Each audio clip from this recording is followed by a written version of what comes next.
Salut et bienvenue sur ma chaîne.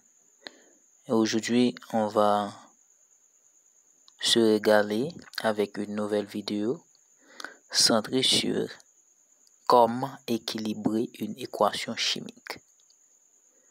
Et avant même de donner les exemples concrets, il nous faut des explications très explicites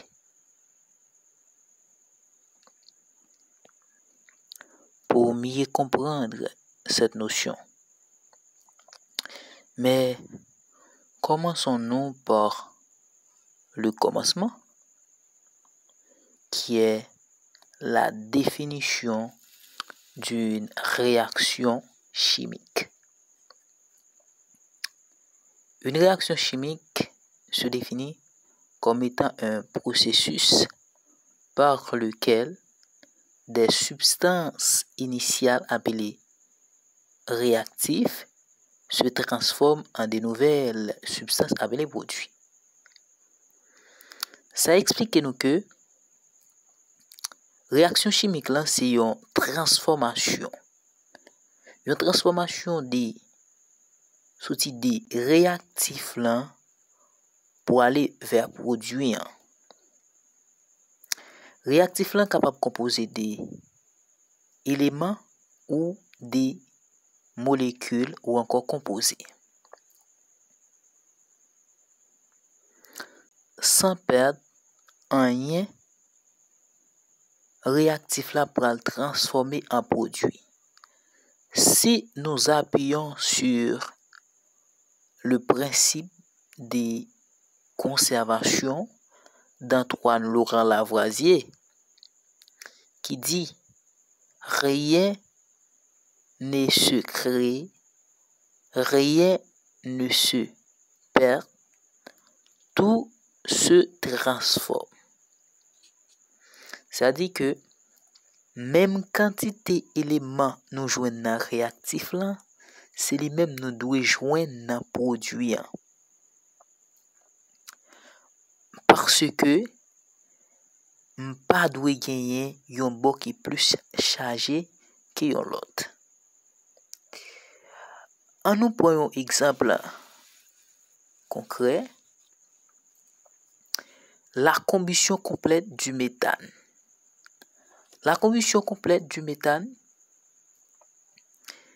c'est une combustion, bien entendu, il existe deux types de combustion, et combustion complète et combustion incomplète. Combustion complète, c'est une combustion qui fait en présence de l'air, dans l'air libre, et avec de l'oxygène en excès. Là, nous faisons une combustion complète, nous avons gagné comme produit gaz carbonique plus de l'eau. Mais là, nous faisons une combustion incomplète, nous avons gagné carbone plus de l'eau. Mais comme son combustion incomplète, nous avons prêté là-dedans. Mais quand nous avons réactif, nous avons produit. Faut quantité éléments qui gagne dans réactif là égale à quantité éléments ou encore composés qui dans produit. Par exemple, les napkades dans réactif là, il gagne carbone, il gagne hydrogène et puis il gagne oxygène. De même pour produit, il gagne carbone, oxygène et puis hydrogène. Les comparer deux carbone yo, nous gagnons carbone. Dans comparer hydrogène yo, nous gagnons 4 hydrogènes dans réactif là et puis nous gagnons 2 hydrogènes dans produit.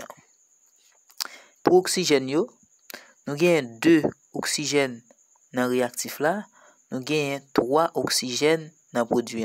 C'est 2 plus 1.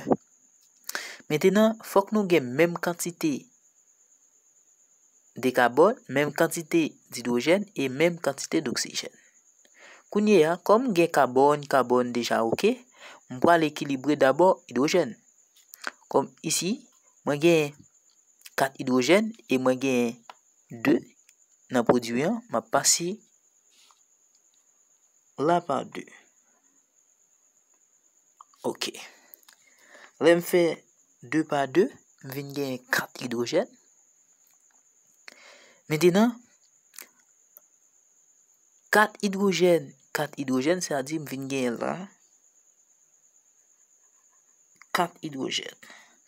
Nous, ok pour hydrogène parce que nous gagnons 4 hydrogènes dans réactif là et nous gagnons 4 hydrogènes dans le produit.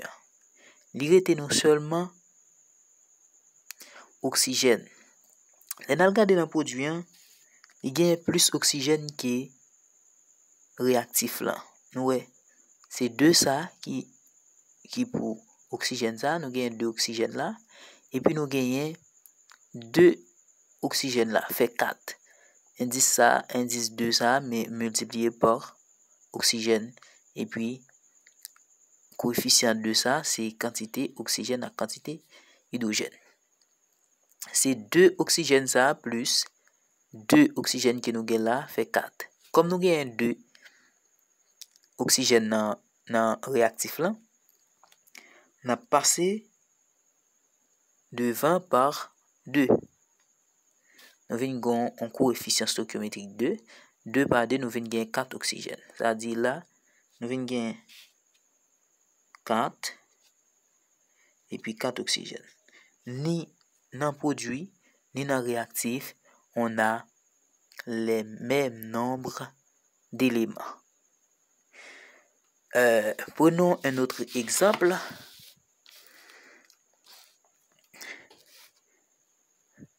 ZnCl2, qui c'est chlorure de zinc, plus acide sulfurique. Et cette réaction, c'est une réaction de double déplacement, c'est-à-dire il y a déplacé par 2. Côté que tout décomposé ça, on peut le déplacer ensemble.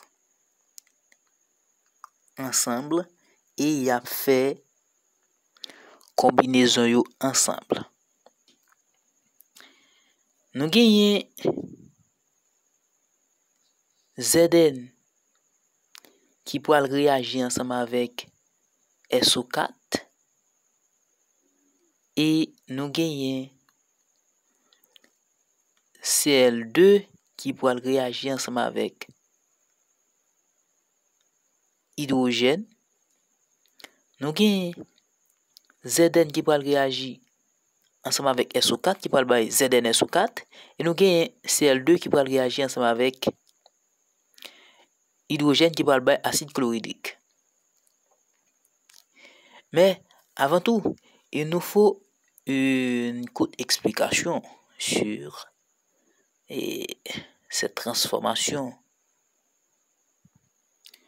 Le zinc en tant que métal a tendance à perdre 2 électrons pour devenir un ion positif Znd+. Le chlore, de son côté, capte un électron pour devenir un ion négatif Cl-. Donc, pour équilibrer la charge totale, 2 ions chlorure Cl- s'attachent à un ion zinc Znd+. Cela forme le composé neutre que nous voyons, disons ici, ZnCl2. Mais, dans ce composé, les forces électrostatiques maintiennent les ions ensemble, créant une liaison ionique forte qui rend le composé stable et qui se déplace en tant qu'entité. Donc, cela signifie que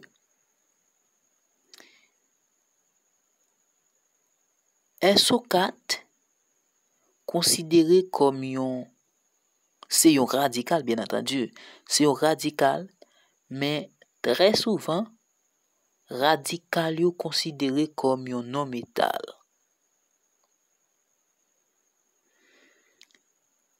Et yo pote charge négative. C'est-à-dire, SO4 doit réagir ensemble avec un métal.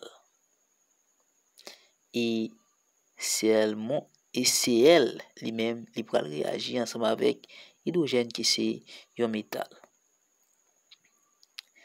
C'est-à-dire, Zn pour réagir ensemble avec radical SO4 qui comportait là comme un non-métal, qui comportait tant qu'un non-métal, et Cl2 qui est là qui c'est un non-métal pour réagir ensemble avec hydrogène qui c'est un métal.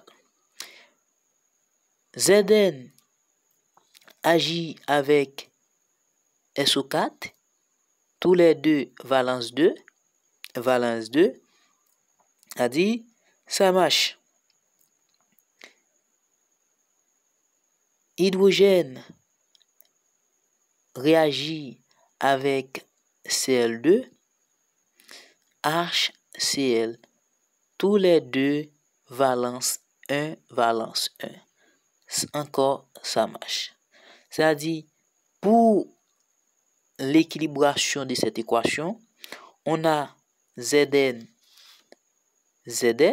on a Cl2,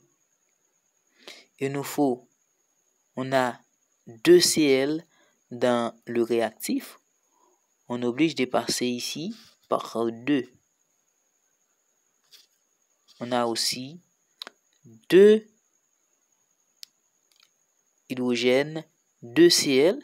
Dans le réactif, on a 2Cl. Dans le produit, on a 2Cl. Dans le réactif, on a 2 hydrogènes. De même, dans le produit, on a des hydrogènes. SO4, on a un SO4 dans le réactif. De même, dans le produit, un SO4.